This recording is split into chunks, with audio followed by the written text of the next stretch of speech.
Pregledali smo razpise ministrstev, objavljene na vladnem portalu po državnozborskih volitvah. Objavljenih je bilo 70 razpisov za delovna mesta sekretar, podsekretar, vodja sektorja, višji svetovalec. Sekretar sodi v 32. izhodični plačni razred. Osnovna bruto plača na mesec je slabih 3200 evrov bruto. Možnost napredovanja je 42. plačni razred, kar pomeni dobrih 1000 evrov bruto več na mesec. Ne sicer prek javnega razpisa je novo delo že našla ministrica za digitalno preobrazbo Ksenija Klampfer. Po koncu mandata bo sekretarka v direktoratu za obrambne zadeve.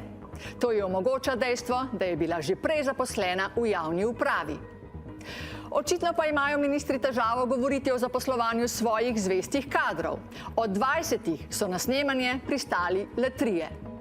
Ne gre za navadne uradnike, gre za zaveznike, lojalne kadre, s katerimi se obdajo predsedniki vlad in ministri.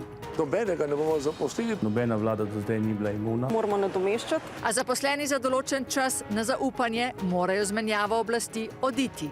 Res vsi?